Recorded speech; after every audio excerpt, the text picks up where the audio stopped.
2025 is almost over, and at this time of the year we might find ourselves asking, what do I have to show for it? In my case, quite a lot actually. Hey there, and welcome back to my channel. I am Heaven, and over here we are chronicling my experience as a full-time working mom and online MBA student as I figure out what is my next step, what is my next path. We're just trying to figure it all out together, so I appreciate you for hanging out with me. If you're new to this channel, feel free to check out my other videos where I walk you through my orientation experience, talk about what it's like studying for midterms and exams, and recapping some of my other courses that I've taken thus far in my MBA program. You can check those links out in the description. In today's video, I just want to do a little bit of a catch-up chit chat. I haven't done this since literally, I want to say like March of this year. I low-key did fall off on creating YouTube content a little bit, and we will get into that, but the TLDR on that is I'm a real person. I still work full-time. I have a child. That's what this channel is all about. So the content, you know, it comes when I can make it happen. But if you're watching this video, that means I'm on the up and up. I'm doing better. So I'm literally sitting on my couch right now.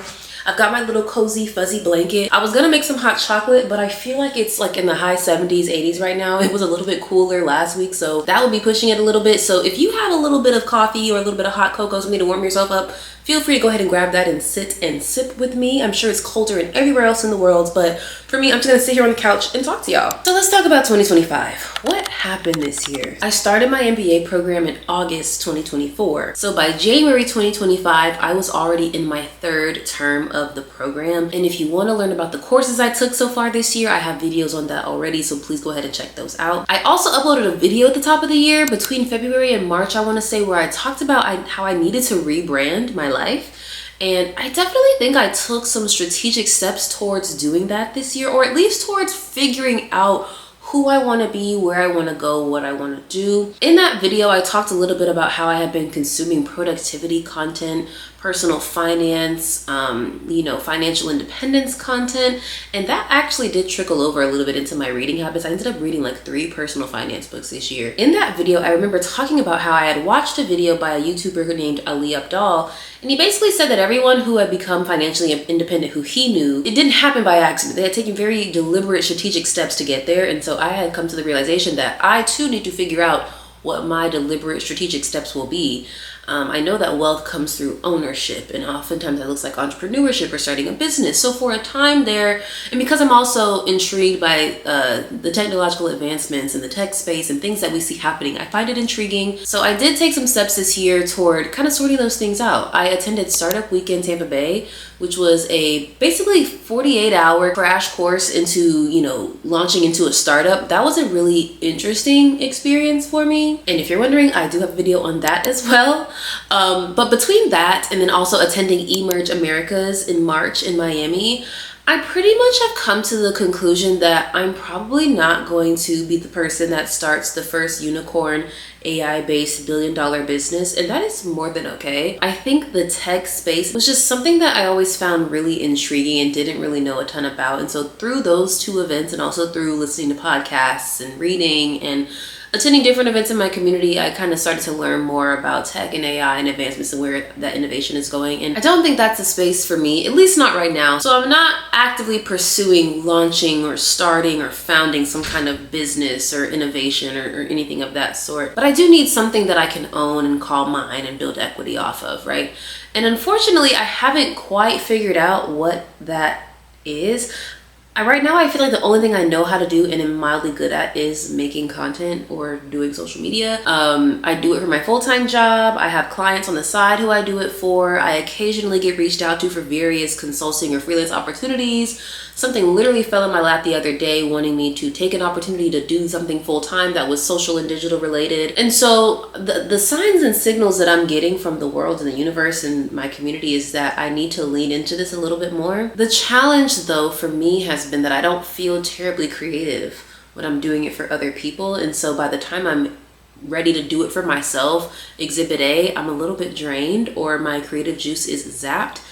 So I've got to sort that out because I really like creating content for me and for my channels, even if I don't get but 10 views. I mean, that's 10 people who took time out of their day to click on something with my face on it, and I think that's pretty cool. Moreover, Since I have gotten more consistent with my short form content in the last month or so since returning from my Chile trip, I have seen the benefits reaped from that experience. So 2025 has been a busy year. I went to Startup Weekend, I did Emerge Americas. That's all the while I'm in my classes for my MBA program. I'm still going to work, which has a very heavy event schedule. And I'm going to these events in the community, shooting content, posting and scheduling, drafting copy, all those things. I'm working with my client on the side. I'm a board member on a local nonprofit scholarship organization. I am financial, but not terribly active in my sorority. Then of course I have my daughter. She's in her activities. She goes to school. We have birthday parties. There was a period of time between like July and September where I felt like we were at a birthday party every weekend. That was wild. And then we did swimming lessons in the summer. And then we went to a family reunion. And then of course I visited my friend when she graduated in Boston in May. And then I went to Charlotte in September for my MBA program. And then I went to Chile for a week in October. So this year has been my year. I cannot overstate how happy and full of joy and full of opportunity I have felt.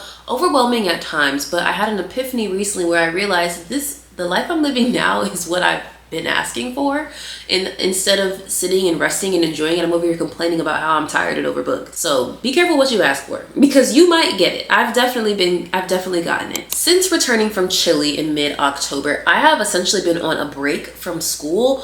I will pop my schedule on the screen right here so y'all can see what our course layout is. Between October and January, we are on a break. There are no classes. So I wanted to talk a little bit about what I'm doing during this time. For one, I'm getting my full 8 hours of sleep every night. Maybe 7, but I'm resting really, really well. And honestly, I think it's a stretch to even call it free time, because I think I just have more time to exist, whereas before when I was taking classes, I really didn't have time to exist. I was tired, exhausted, and running from pillar to post. Right now, I'm just living a normal person, everyday working person life. While I feel pretty confident that going the tech, entrepreneur, founder, whatever you want to call it, route isn't what I'm pursuing right now, I am trying to get more clear on what my career path is. Since going to Chile and completing the digital marketing consulting project that we did for the client there, it's become pretty clear to me that I want to be in brand marketing. Some of the things we had to do for that project, some of the research and the analysis and putting together the presentation and coming up with our talking points and all of those things, that felt very natural to me. It felt like a whole lot of fun. It felt like this is what I should be doing. And so I have been using the time that I have now to not be in class. I've been using this time to have some informational conversations with folks, mostly UF alum, and especially Warrington and MBA alum, just because we have that connective thing to talk about. But I really just want to understand, like, what does marketing and brand marketing look like at your organization? How I'll often approach that is I'll look on LinkedIn for like a job that I think is interesting, and then I'll find someone on LinkedIn who either went to UF or Warrington and just try to have a chat about like what this team does. I'm very much not looking to change jobs today, but you know, I am open to opportunities, and I feel like I want to be talking to people while I'm not looking for something. This way, if the time should come when I am looking for something, then I will already have those open lines of communications. And this is not really something that I've done in the past. And I will say it's a lot easier than you think. Maybe you think it's already easy, but something that I've run into is like every time I'll find people to talk to or reach out to, I'll just make a list in my notes, and then I'm like, okay, I'll go back to it and message them later. When in actuality, I really should just sit and message them right then, because what am I waiting for? And a lot of times people on LinkedIn aren't going to get back to you immediately anyway, because they're not on it all the time. So I've been doing a little bit of networking. I've also been taking advantage of the career services that are offered through the University of Florida's Warrington College of Business. So I've been meeting with a career counselor on and off. I took a pause just because it got really busy in October, so I'll probably pick that back up in December after I've had a couple more coffee informational conversations. I think I want to do a separate video talking about, you know, what they offer and what I'm getting out of that and some of the experiences I've had there. So if that is of interest to you, let me know in the comments, and I will definitely talk more about that in its own video. But right now, I'm very much still in my exploratory phase. All I know for sure is that I want to work in marketing. It feels like the most natural progression for me from my experiences and the things that I'm doing now. And frankly, given my skill set and my interests, it seems like the right direction for me financially, because at the end of the day, I am working for money. Okay, I am not afraid to say that. I am working for money, and the life that I want to have requires a higher income and tax bracket than I have right now. So we're doing the work to not only manifest it, but to bring it to life. Do you hear what I'm saying? Are you picking up what I'm putting down? Something else that has randomly come up for me though in the last few months was, this is more of a local level. There's a museum in St. Petersburg called the Woodson African American Museum of Florida, and the executive director is my my soror, and so she asked me to start moderating these conversations. It's a ticketed event with a lunch and a panel of senior citizens over the age of 85 who are all Black and grew up for the most part or have history in St. Petersburg. And I've now moderated 4 of these conversations, and I don't really know how to articulate it other than to say that I think this is becoming a thing. There will be more of these conversations starting after the new year, and so I expect that she'll ask me to do those too. But I hadn't previously thought of myself as a public speaker type, although people ask me to do it occasionally. That's been an avenue that's kind of opened up, and I'm kind of been thinking about how do I leverage this, or how do I do more of this? And if I'm honest with you, public speaking gives me like the heebie-jeebies. It makes me so nervous, but people keep telling me that I'm good at it, so I figure let's lean into it. Who cares if I'm uncomfortable, if I'm nervous? Because a lot of things make me nervous and I end up doing it and it ends up being fine. So I guess I just wanted to plug this in here to say, like, I've done 4 of these conversations now. The most recent one was this past weekend, and I got great feedback and reviews on it. So perhaps there's something percolating within that realm for me. I'm not really sure. Something else I'm focusing on during this break period is diving back into my content. Like I said, I started doing more of my short form content after coming back from Chile. I had recorded so much stuff in Chile. So if you haven't already, go watch parts 1 and 2 of my Chile vlog. I also have a bunch of shorts uploaded on YouTube. I have shorts uploaded on Reels and TikToks. And I also have content from my food page specifically because I did a lot of stuff on restaurants.